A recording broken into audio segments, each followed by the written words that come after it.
अरे स्कूल छोड़कर कहाँ जा रहे हो? आप ही ने तो कहा था फादर्स डे पे अपने पापा के लिए कुछ करना चाहिए। अच्छा, तुम्हारे पापा को ये अच्छा लगेगा कि स्कूल बंक करो? नहीं नहीं मैम, उन्हें तो बहुत अच्छा लगता है जब मैं उनके साथ बहुत सारा वक्त गुजारता हूँ। Bye ma'am. ये बहुत ही सीधी कहानी है। ये वो कहानी है जिसे आप, मैं और हम सब जी चुके हैं। लेकिन ये ऐसी कहानी है जो हम सबके दिलों में दबी है।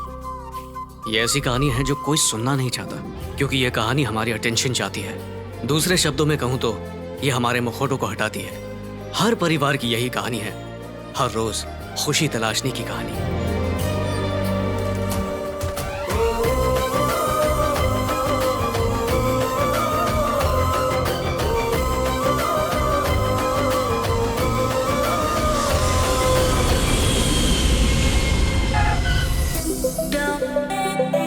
हाँ,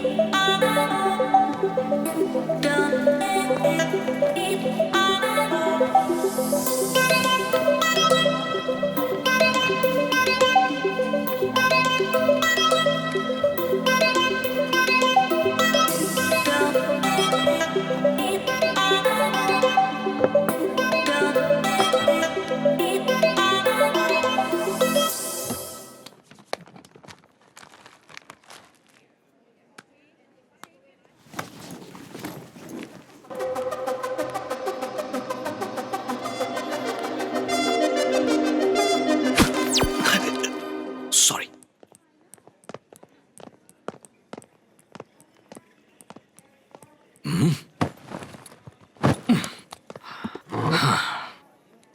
बरखुरदार, मैं तुम्हें एलए से देख रहा हूं। वही एक्सप्रेशन, वही पोज, उठते बैठते खाते हर वक्त वही बॉडी लैंग्वेज। फ्लाइट में हर कोई गहरी नींद सो रहा था, पर तुम गहरी सोच में जगे हुए थे। मैं इसकी वजह जानना चाहता था ताकि घर वापस जाकर मैं आराम से सो सकूं, पर मैंने सोचा कहीं तुम चिल्लाकर मुझे शर्मिंदा न कर दो। ठीक है, अब बताओ, परेशान क्यों दिख रहे हो जिसे देखकर मुझे परेशानी हो रही है? बता दूंगा तो क्या कर लोगे तुम? कुछ नहीं कर सकते। क्यों नहीं कर सकता? क्योंकि तुम मेरी तरह हो, किसी बाप के बेटे। सभी बाप एक ही दौड़ में हैं। सभी बाप दौड़ में हैं? बाप दौड़ में है। हेलो।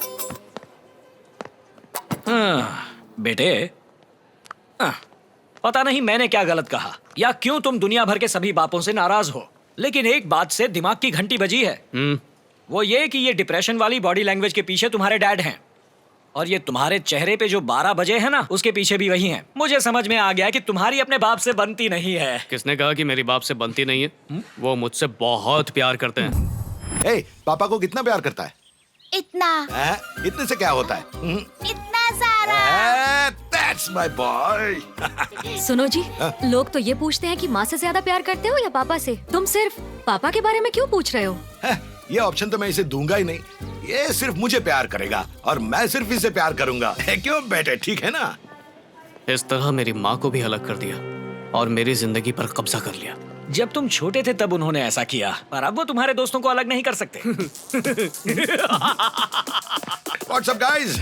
कुछ नहीं अंकल, बस एक हफ्ते की ट्रिप बनाई है, बस साई का इंतजार है। तो क्या मेरा बेटा मुझसे एक हफ्ता अलग रहेगा? क्या हुआ अंकल, क्या सोच रहे हो? कल तो ये तुम्हारी बुराई कर रहा था और आज तुम्हारे साथ ट्रिप पे जाने के लिए कैसे तैयार हो गया? बुराई? हाँ, कह रहा था तुम सारे सेल्फिश हो, किसी को कोई काम नहीं है, तो बड़ा बेवकूफ है, तो इडियट है, और बहुत कुछ कह रहा था। बहुत खराब। अंकल, आप इसका इस्तेमाल तब करना जब हम गायब हो जाएं। Okay friends, let's disappear. सब कहाँ गायब हो गए? एक हफ्ते के लिए ट्रिप पर चले गए हैं। माना उन्होंने तुम्हारे दोस्तों को अलग किया, पर तुम्हारी प्रोफेशनल लाइफ के कलीग्स तो साथ होंगे ना?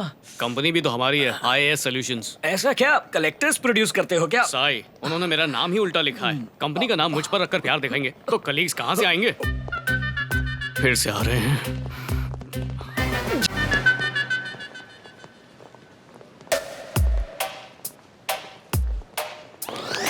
खाते साथ हैं, कमाते साथ हैं और आते भी साथ हैं। हट, क्या जिंदगी है। बाबा, हम तो थकते भी एक साथ हैं बेटा। मैं तुझे कभी छोड़ूंगा नहीं। पर ये गलती है, उनसे कहते क्यों नहीं? साबित कैसे करूं कि ये गलती है? उनकी तरफ से तो वो सिर्फ प्यार कर रहे हैं। मार दिया रे। Oh sorry sorry sorry sorry बेटा, ज्यादा लगी तो नहीं?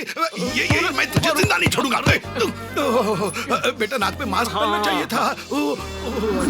वो अपने बेटे को लेकर पागल है, पजेसिव है, इसलिए जो चल रहा है उसे चलने दे रहा हूँ। मुझे लग रहा है यूएस से हैदराबाद तक तुमने उन्हें अच्छे से इग्नोर किया है, तो फिर खुश क्यों नहीं, दुखी क्यों हो? इस दुख के पीछे मेरे पापा नहीं, उनके पापा हैं, दादाजी। मेरे पापा ने पापा बन के खूब प्यार किया, लेकिन बेटे के रूप में उन्होंने बहुत गलतियां की हैं। उन्हीं गलतियों को सुधारने के लिए राजमंत्री जा रहा हूँ। ओह, अच्छा, तुम्हारे दादा ने ऐसा क्या किया जो तुम इतना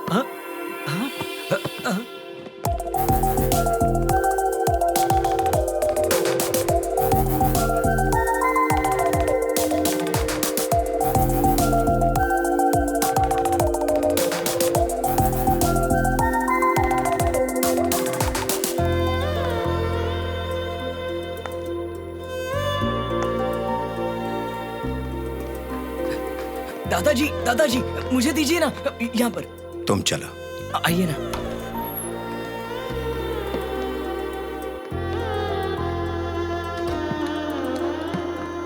रघु रामैया जी, आप इतनी तकलीफ क्यों उठा रहे हैं? तुम्हारे बच्चे तो हैं नहीं यहाँ, और जो हैं वो आते नहीं। हाँ, हर कोई अपने काम में मगन है। तो अगर हम लोग कभी कभार आपस में मिल लें तो ऐसा लगेगा कि हमारा ध्यान रखने वाला कोई तो है। जैसे आप तो बहुत स्वस्थ हैं, आप यहाँ पेशेंट को दिलासा देने आए हो। चलिए डॉक्टर साहब इंतजार करें। रुक जरा, अगर किसी चीज की जरूरत हो तो बता देना। ठीक है रघु रमैया चलता हूँ। नमस्कार डॉक्टर साहब। नमस्कार रघु रमैया, आपके बड़े बेटे और उनके बच्चे ठीक है ना? सब बिल्कुल ठीक है। मेरी रिपोर्ट आ गई क्या?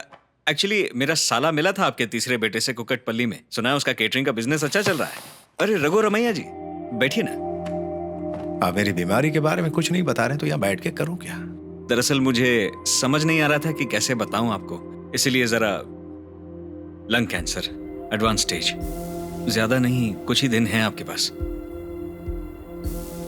रिपोर्ट कल ही आ गई थी, सेकेंड ओपिनियन लेने के बाद ही आपसे बात कर रहा हूं। अच्छा होगा कि आप जल्दी एडमिट हो जाएं। अगर एडमिट हो गया तो जी पाऊंगा? वैसे मेडिकल सुपरविजन में 1-2 हफ्ते की जिंदगी बढ़ाई जा सकती है। अगर कोई मेडिकल इमरजेंसी हो गई तो I am there to take care of you. मिट्टी की खुशबू में जीने की आदत है, दवाइयों की बदबू के बीच जी नहीं पाऊंगा। नमस्ते।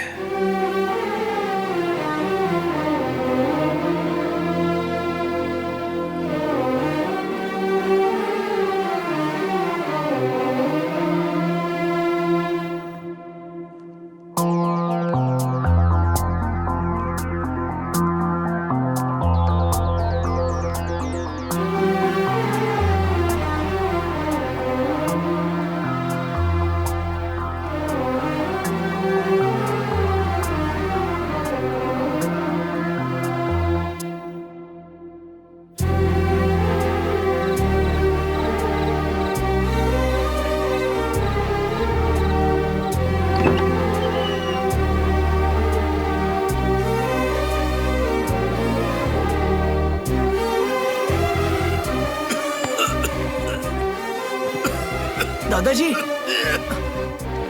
दादाजी,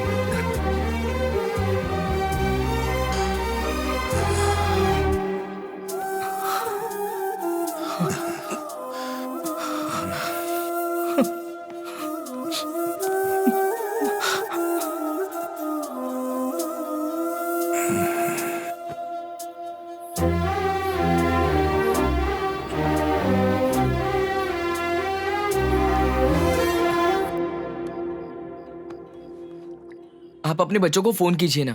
आराम से बात करेंगे। आराम से कैसे? भगवान ने आपको ज्यादा वक्त नहीं दिया है, सिर्फ कुछ ही दिन है। मुझे तो ऐसा लगता है कि डॉक्टर ने इतना वक्त भी इसलिए बताया है ताकि आप डरे ना। अगर आप अभी सो गए और कल जागे नहीं तो मेरा क्या होगा फिर? कुछ नहीं होगा। क्या मतलब कुछ नहीं होगा? अगर उन्हें पता चल भी जाए वो रोएंगे, दुखी होंगे, आ जाएंगे, आने दो उन्हें। इतना तो वो जानते ही हैं कि उनके पिता उनके लिए कितने जरूरी है। लेकिन अगर आप उन्हें बताने में देर करेंगे और कल आपको कुछ हो जाता है तो वो अपने पिता, दादा और ससुर के साथ ज्यादा वक्त नहीं गुजार पाएंगे। फिर उनकी जिंदगी भर की उदासी के लिए आप जिम्मेदार होंगे। पापा, रिपोर्ट आ गई क्या? कुछ ही दिन बचे हैं। अरे कितना घी डाल रही हो? एक तो मेरा पेट बढ़ते जा रहा है, तुम्हें दिखाई नहीं देता क्या? पापा, आप कह रहे थे कि कुछ ही दिन बचे हैं, डॉक्टर ने दवाई लेने को नहीं बोला है क्या? अब दवाई लेने का कोई फायदा नहीं है। मुझे लगता है अब मैं कुछ ही दिन जीने वाला हूँ। अच्छा, अब ठीक है, फोन रखो, मैं एक बार डॉक्टर से बात कर लेता हूँ। सही कह रहे हैं, उन्होंने बिल्कुल ठीक कहा। Maximum 5 weeks. तुम्हें पक्का यकीन है कि सिर्फ 5 weeks? 100% sir. Suppose 6th week में भी अगर वो जिंदा रह गए तो? मगर आप इस तरह से क्यों पूछ रहे हो? अरे सर, थोड़ा डाउट तो मन में होता ही है ना। हाँ, हमारी माँ के बारे में भी ऐसे ही हुआ था। सीरियस सीरियस करके बोला, हम सब काम धाम छोड़ के वहाँ चले गए। जैसे हम वहाँ पहुंचे, हमारी माँ खड़ी हो गई। 2-4 दिन वहाँ रहे और वापस आ गए। ऐसा तो हमारे साथ कई बार हुआ है। और जब वो सीरियसली सीरियस थी तो हम सबने ध्यान ही नहीं दिया, वो चल बसी। एक ट्रिप पर जहाँ 4 लाख रुपए खर्चा होता है, 20 लाख रुपए खर्चा हो गया सर। यहाँ से वहाँ जाना फिर वापस आना बहुत पापड़ बेलने पड़ते हैं सर। हाँ, परमिशन लेनी पड़ती है, प्रोजेक्ट की डेडलाइन होती है, ऊपर से वीजा स्टैम्प करवाना पड़ता है। और ये ट्रम्प पता नहीं एक बार गए तो वापस आने देगा कि नहीं। मैं तो आपको परेशानी बता रहा हूँ सर, ये लोग नहीं समझेंगे। और पेरेंट्स को मिलने नहीं आता तो ये लोग हमें दुश्मन समझते हैं। सर, मुझे बताते हुए शर्म आती है सर। हम लोग तो मछली की तरह तड़पते रहते हैं कि वीकेंड कब आ जाए और हमें छुट्टी कब मिले। एक लॉन्ग वीकेंड मिल जाए तो हमें त्योहार जैसा लगता है। Hello doctor, doctor are you there? Hello. अरे इसे क्या हो गया? सच बात बता दी तो बुरा मान गया। सर, ये आप कैसे बात कर रहे हो? मैं एक डॉक्टर हूँ। हाँ, वो तो ठीक है, लेकिन हमें 3 महीना पहले फ्लाइट की बुकिंग करनी पड़ती है डिस्काउंट लेने के लिए, वरना ज्यादा पैसा देना पड़ता है, पता है? सीरियसली समझ लो आप डॉक्टर साहब। आप मेरी बात सुनिए। मैं समझ गया, आप बहुत प्रैक्टिकल आदमी हैं। क्लैरिटी के बिना आप कोई भी काम नहीं करते, ये मैं क्लियरली समझ गया। तो डॉक्टर साहब सीरियसली बताओ कि मेरे पापा की सीरियस कंडीशन पे मैं कितना सीरियस हो जाऊं? देखिए, आपके फादर की कंडीशन सीरियस है, मगर मुझे भी थोड़ा सीरियसली ले लीजिए ना प्लीज। मैं आपसे कह रहा हूँ ना, 5 वीक्स यानी कि 5 वीक्स, उसके बाद मैं और वो दोनों आपकी जिंदगी से बाहर हो जाएंगे। Okay sir, bye. क्यों बेटा, क्या कहा डॉक्टर ने? कहना क्या था, वही कहा जो आपने बताया था। वैसे कोई बात नहीं है, आपने जिंदगी के 75 साल निकाल लिए हैं, बस ये 5 वीक्स और निकाल ही लो। मैं बाकी भाई बहनों से बात कर लेता हूँ और बताता हूँ कि हम लोग वहाँ कब तक पहुँच पाएंगे। और मेरे प्रोजेक्ट की जिम्मेदारी इतनी सर पर है कि मेरा सर भी आपकी तरह होने वाला है पापा। खैर, मुझे तो आना ही पड़ेगा, पर ये महेश कहाँ है? उसे यहाँ वहाँ कहीं मत भेजना, बोलो उधर ही रहना आपके पास। भैया। अरे क्या भैया, पापा का अच्छी तरह से ख्याल रखना और तू इधर उधर मत भटकना, वहीं उनके साथ रहना, समझा क्या? तुझे सैलरी इसी बात की मिलती है कि तू उनके साथ रहे, हैं? समझा कि नहीं? हाँ ठीक है भैया। खाली मुंडी मत हिलाना। ठीक है, नहीं हिलाऊंगा। पापा, टाइम क्या हो गया? 9 बज गए क्या उधर? हाँ बज गए, सो जाओ। चद्दर ओढ़ लेना, स्वीट ड्रीम्स।